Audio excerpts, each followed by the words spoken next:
ఈరోజు విధి నిర్వహణలో అమరులైన పోలీస్ త్యాగాలను స్మరించుకునే రోజు ఈరోజు. దేశ ప్రజలంతా కూడా మన పోలీసులను మనసులో సెల్యూట్ చేసే ఈ కమమరేషన్ డే సందర్భంగా మనమంతా కూడా ఈరోజు ఇక్కడ సమావేశమయ్యాం. ప్రతి సంవత్సరం కూడా అక్టోబర్ 21వ తారీఖున పోలీసుల అమరవీరుల దినోత్సవంగా దేశమంతా కూడా జరుపుకుంటూ ఉంటుంది.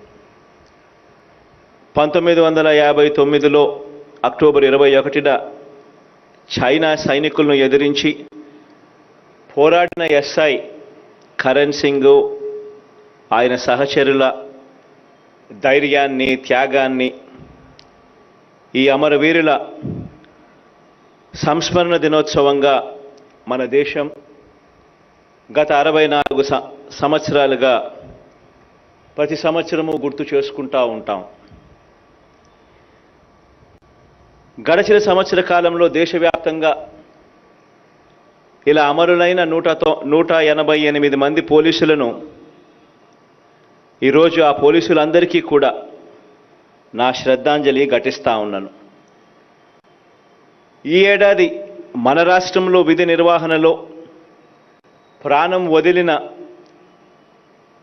పోలీస్ సోదరుడి కుటుంబానికి మనందరి ప్రభుత్వం అన్ని రకాలుగా అండగా ఉంటుంది, తోడుగా ఉంటుంది అని ఈ సందర్భంగా మాట ఇస్తూ పునరుద్ఘాటిస్తా ఉన్నాను. సమాజం కోసం తన ప్రాణాన్ని బలిపెట్టడానికి సిద్ధపడిన యోధుడు పోలీస్.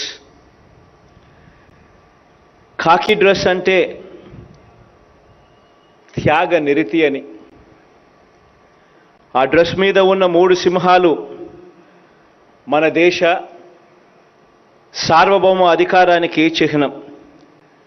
పోలీస్ అంటే అధికారం మాత్రమే కాదు, అంతకు మించి పోలీస్ అంటే ఒక బాధ్యత కూడా. ఈ ఉద్యోగం ఒక సవాల్.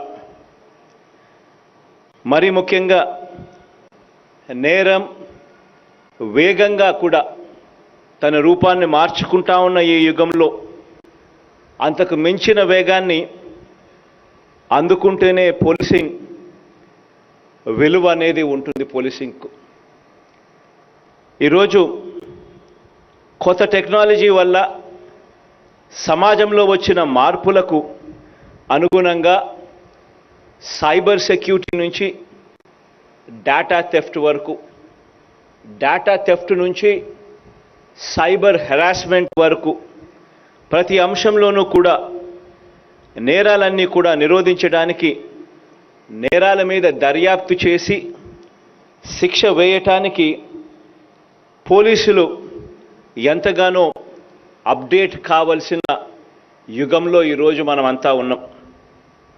ఫోన్లు, స్మార్ట్ ఫోన్లు, ఇంటర్నెట్ వాడకం వల్ల సైబర్ ప్రపంచంలో మరో చీకటి ప్రపంచం సృష్టించుకొని నేరాలు చేస్తూ ఉన్న వారిని ఎదుర్కోవాల్సిన ఒక బృహత్తర బాధ్యత కూడా ఈరోజు పోలీసుల భుజస్కంధాల మీద మరింతగా వచ్చి పడింది. రకరకాల నేరాలతో పాటు కొత్త టెక్నాలజీని అనూహ్యంగా వాడుకొని విజృంభించే అసాంఘిక శక్తులు విసిరే సవాళ్లను ఎప్పటికప్పుడు సమాధానం చెప్పాల్సిన బాధ్యత మనందరి మీద కూడా ఉంది. హోంగార్డులు, కానిస్టేబుల్ల నుంచి ఎస్పీలు, డీజీపీల వరకు ప్రతి ఒక్కరూ కూడా మారుతా ఉన్న ఈ సమాజం విసురుతా ఉన్న కొత్త సవాళ్లకు సమాధానం చెప్పటానికి మనందరం కూడా సిద్ధం కావాలి. నేర నిరోధం, నేర దర్యాప్తు ఈ రెండింటిలోని కూడా మన పోలీసులు అత్యాధునిక సైబర్ టెక్నాలజీ ఉపయోగిస్తూ దేశంలోనే అగ్రగాములుగా ఉన్నారన్న వాస్తవం ఈ డివిజన్లో 130 మంది సాంకేతిక పోలీసింగ్ నిపుణులను మనం ప్రజల కోసం పని చేస్తూ ఉన్న వాస్తవం మన ప్రజలకు ఎంతో ధైర్యాన్ని ఇస్తూ ఉంది ఈ విషయాలు. ఇదే సమయంలో అసాంఘిక శక్తులనే పదాన్ని మనం రీడిఫైన్ చేయాల్సిన అవసరం కూడా ఇటీవల కాలంలో జరిగిన అనేక సంఘటనలు చూసినప్పుడు మనందరికీ కూడా ఇది ప్రస్ఫుటంగా కనిపిస్తూ ఉంది. ప్రశాంతంగా సాగిపోతా ఉన్న ప్రజా జీవనాన్ని తమ స్వార్థం కోసం దెబ్బతీస్తున్న శక్తులన్నీ కూడా అసాంఘిక శక్తులే. ప్రభుత్వం మీద, సమాజం మీద దాడి చేసి మునగడ సాగించాలి అనుకునే శక్తులు, ఇలాంటి శక్తులన్నీ కూడా అడవుల్లోనో అజ్ఞాతంలోనో కాదు, ప్రజా జీవితంలో ఉంటూ అదే ప్రజా జీవితం మీద దాడి చేయటాన్ని కూడా మనమంతా కూడా ఈ మధ్యకాలంలో చూస్తూ ఉన్నాం. మరింత ఎక్కువైన పరిస్థితుల్లో ప్రజాస్వామ్యం, పౌర హక్కులు, పత్రికా స్వేచ్ఛ లాంటి పదాలకు అర్థం అంటే ఒక ముఠ, ఒక వర్గం చట్టాన్ని పోలీసుల నుంచి, న్యాయస్థానాల నుంచి లాగేసుకోవచ్చు అని కాదు. మొన్ననే మనమంతా కూడా చూసాం.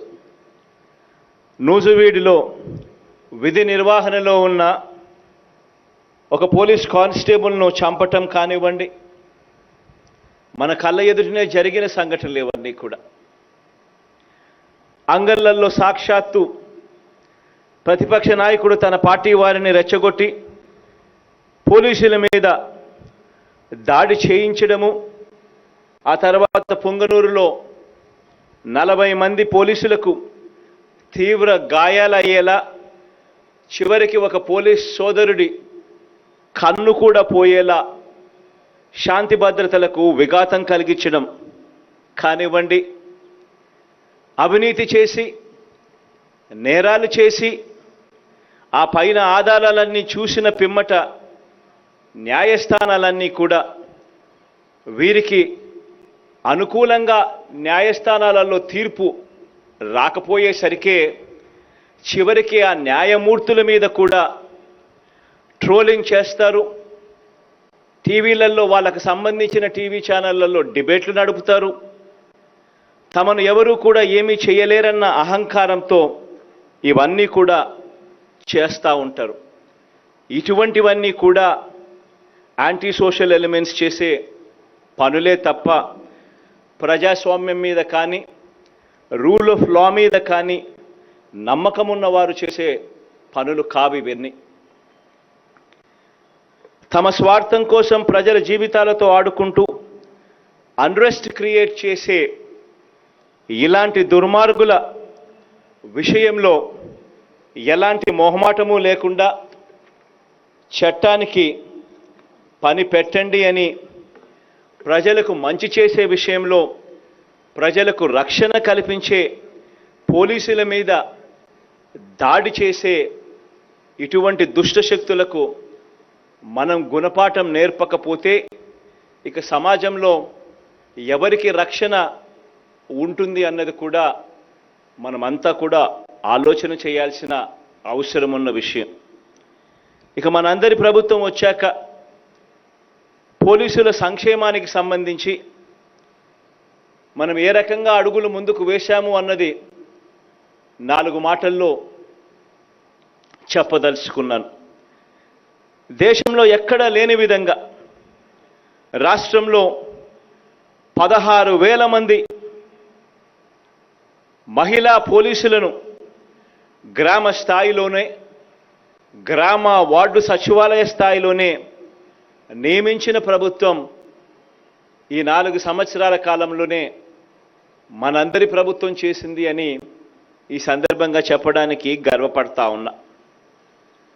దేశంలో ఎక్కడా లేని విధంగా కూడా ఒక దిశ యాప్ తీసుకొని రావడం, దిశ పోలీస్ స్టేషన్ను తీసుకొని రావడం, దిశ పబ్లిక్ ప్రాసిక్యూటర్లను నియమించడం ప్రతి జిల్లాలోనూ, ఇలా అక్క చెల్లెమ్మల మీద వారి భద్రత మీద ఇంతగా ధ్యాస పెట్టిన పరిస్థితులు కూడా గతంలో ఎప్పుడూ ఏ రాష్ట్రంలోనూ కూడా జరగని విధంగా, గతంలో ఎప్పుడూ జరగని విధంగా చేస్తూ ఉన్నది కూడా ఈరోజు ఈ 4 సంవత్సరాల కాలంలో మనందరి ప్రభుత్వంలో మన పోలీస్ సోదరులు అని చెప్పడానికి సంతోషపడతా ఉన్నా. ఈ ఒక్క దిశ యాప్ ఈరోజు రాష్ట్రంలో 1,25,00,000 మంది అక్క చెల్లెమ్మల ఫోన్లలో ఈరోజు రిజిస్టర్ అయి ఉంది. ఈ యాప్ వల్ల ఆపదలో ఉన్న అక్క చెల్లెమ్మలు SOS బటన్ నొక్కడం వల్లనో, లేకపోతే వాళ్ళు ఫోన్ గట్టిగా షేక్ చేయడం వల్లనో దాదాపుగా 31,200 మంది అక్క చెల్లెమ్మలను మన పోలీసులు సమయానికి అక్కడికి చేరుకొని భద్రత కల్పించిన పరిస్థితులు కూడా మన రాష్ట్రంలోనే, మన పోలీసుల ఆధ్వర్యంలోనే జరిగింది అని చెప్పడానికి మన పోలీసుల తరపున మీ ముఖ్యమంత్రిగా గర్వపడతా ఉన్నాను అని సందర్భంగా తెలియచేస్తా ఉన్నాను.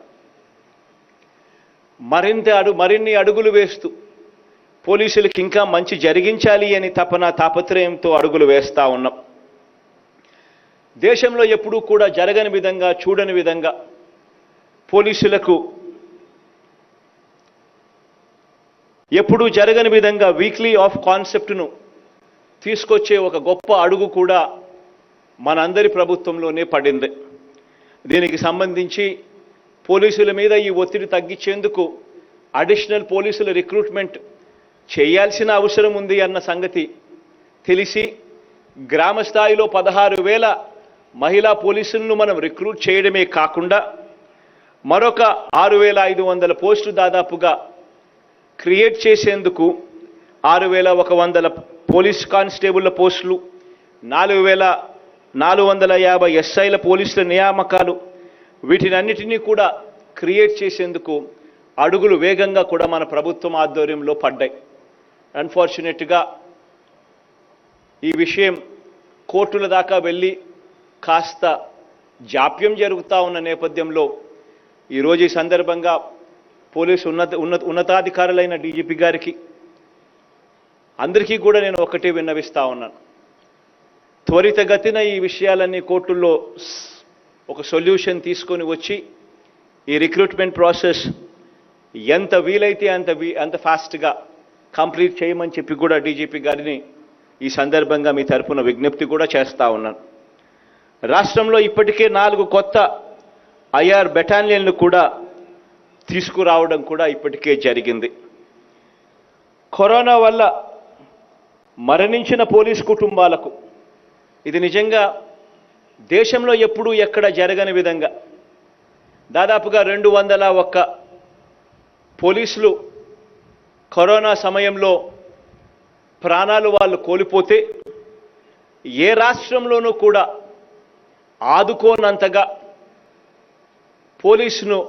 ఆ పోలీస్ కుటుంబాలను ఆదుకుంటూ దాదాపుగా రాష్ట్ర ప్రభుత్వమే కాకుండా రాష్ట్ర ప్రభుత్వం ఇంకా మిగిలిన వాళ్ళందరినీ కూడా ఏకం చేసి SBI, CSR ఫండ్స్ ఇటువంటివన్నీ కూడా ఏకం చేసి ఒక్కొక్క కుటుంబానికి 17 లక్షల రూపాయల ఆ కుటుంబానికి ఆర్థిక సహాయం చేసిన పరిస్థితులు దేశంలో ఏ రాష్ట్రంలో కూడా జరగనంతగా తోడుగా నిలబడ్డాము అని చెప్పడానికి కూడా ఈ సందర్భంగా సంతోషపడతా ఉన్నాను.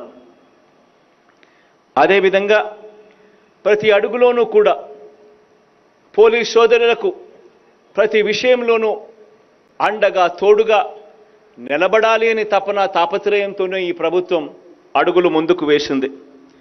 మనం రాకమునుపు హోంగార్డులకు సంబంధించిన జీతం ఒకసారి గమనించినట్లయితే ఎన్నికలకు 6-7 నెలల ముందు వరకు అంటే జూలై 2018 వరకు హోంగార్డుల జీతం అప్పట్లో ఇచ్చింది కేవలం 12,000 రూపాయలు మాత్రమే ఇస్తా ఉన్న పరిస్థితులు ఉంటే మనందరి ప్రభుత్వం అధికారంలోకి వచ్చిన వెంటనే మొట్టమొదటి రోజు నుంచే మరింతగా పెంచి ఈ 52 నెలలుగా ఆ ప్రతి హోంగార్డుకు ఇస్తా ఉన్న జీతం 21,300 రూపాయలు.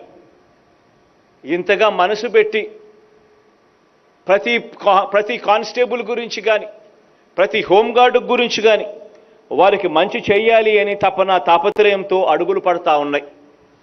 కానిస్టేబుల్ల నియామకాలలో హోంగార్డ్స్కు గతంలో ఉన్న రిజర్వేషన్స్ కానిస్టేబుళ్లకు పరంగా 8% రిజర్వేషన్లు ఉంటే ఆ రిజర్వేషన్లను మనం 15%కి పెంచాం. ఏపీఎస్పీలో గతంలో రిజర్వేషన్లు 10% రిజర్వేషన్లు ఉంటే మనందరి ప్రభుత్వం ఈ రిజర్వేషన్లను 25%కి పెంచడం జరిగింది. గతంలో ఎప్పుడూ కూడా పోలీసులు ఎవరైనా చనిపోతే బీమా ఇచ్చే కార్యక్రమాలు ఎప్పుడూ కూడా జరిగేది కాదు. ఈరోజు మొట్టమొదటిసారిగా ప్రభుత్వం ప్రతి పోలీస్ సోదరుడికి కూడా ఎలా తోడుగా ఉండాలి, ప్రతి పోలీస్ చెల్లెమ్మకు ఎలా అండగా ఉండాలి అనే ఆలోచన చేస్తూ అడుగులు ముందుకు వేస్తూ ఉంది. పోలీసులందరి జీతాలు ఇచ్చేది అంతా ఎస్బీఐకి ఇస్తున్నాం. ప్రతి జీతం కూడా ప్రతి పోలీస్ సోదరుడికి ఇచ్చే జీతం ఎస్బీఐ ద్వారా ఇస్తూ ఉన్నాము. కాబట్టి ఆ ఎస్బీఐ బ్యాంకు యాజమాన్యాన్ని పిలిచి మాట్లాడడం జరిగింది. అయ్యా మీ జీతం అయ్యా ఇంత పెద్ద అకౌంట్ మీతో మేము మెయింటైన్ చేస్తూ ఉన్నాము కాబట్టి మీరు కూడా మీ వంతు ముందుకు రండి, ఎస్బీఐ ఇన్సూరెన్స్ అనేది ఒకటి తీసుకొని రండి, చనిపోయిన ప్రతి పోలీసుకు తోడుగా ఉండండి అని చెప్పి వారితో నెగోషియేట్ చేయడం కూడా జరిగింది. ఈరోజు ఈ సందర్భంగా చెప్పడానికి సంతోషపడతా ఉన్నాను. ఆ నెగోషియేషన్స్ పూర్తయ్యాయి. ఎస్బీఐ కూడా ముందుకొచ్చింది. ప్రతి పోలీస్ సోదరుడికి కూడా ఇన్సూరెన్స్ కింద 30 లక్షల నుంచి 75 లక్షల రూపాయల బీమా కవరేజ్ ఇచ్చేందుకు కూడా ఎస్బీఐ కూడా ముందుకు వచ్చింది అని చెప్పడానికి కూడా ఈ సందర్భంగా గర్వపడతా ఉన్నాను. ఇది మాత్రమే కాకుండా పోలీసులకు చేయగలిగిన ప్రతి మేలు కూడా ఖచ్చితంగా చేయడం జరుగుతుంది. ప్రభుత్వం అన్నది, మనందరి ప్రభుత్వం అన్నది మానవత్వంతో మనసున్న ప్రభుత్వం అని చెప్పడానికి సంతోషపడతా ఉన్నా. ఈ ప్రభుత్వం మనందరిది. ఈ ప్రభుత్వంలో ప్రతి ఒక్కరికి కూడా న్యాయం జరుగుతుంది, ప్రతి ఒక్కరికి కూడా మంచే జరుగుతుంది అని మరొక్కసారి పునరుద్ఘాటిస్తా ఉన్నా. చివరిగా రాష్ట్రంలో ఉన్న ప్రతి పోలీస్ సోదరుడికి, ప్రతి చెల్లెమ్మకు, ప్రతి అక్కకు కూడా ఒక విషయం గుర్తుంచుకోండి అని ఈ సందర్భంగా తెలియచేస్తా ఉన్నా. సిటిజన్ ఫ్రెండ్లీ పోలీసింగ్ అన్నది మన విధానం. లా అండ్ ఆర్డర్ మనకు టాప్ మోస్ట్ ప్రయారిటీ. ఈ విషయంలో ఎలాంటి మినహాయింపులు ఉండవు, లేవు అన్నది కూడా ఖచ్చితంగా గుర్తుపెట్టుకోమని మిమ్మల్ని అందరినీ కూడా కోరుతా ఉన్నా. మరీ ముఖ్యంగా ఆడపిల్లల విషయంలో, మరీ ముఖ్యంగా మహిళల విషయంలో, మరీ ముఖ్యంగా పిల్లలు, అణగారిన సామాజిక వర్గాల భద్రత విషయంలో ఎలాంటి రాజీ కూడా పడవద్దని స్పష్టం చేస్తూ సమాజం కోసం విధి నిర్వహణ చేస్తా ఉన్న మీ అందరికీ కూడా, మీ కుటుంబాలకు, మొత్తంగా రాష్ట్రానికి, మనందరి ప్రభుత్వానికి కూడా దేవుడి దయ, ప్రజలందరి చల్లటి దీవెనలు ఎల్లప్పుడూ ఉండాలని కోరుకుంటూ సెలవు తీసుకుంటా ఉన్నాను. జై హింద్.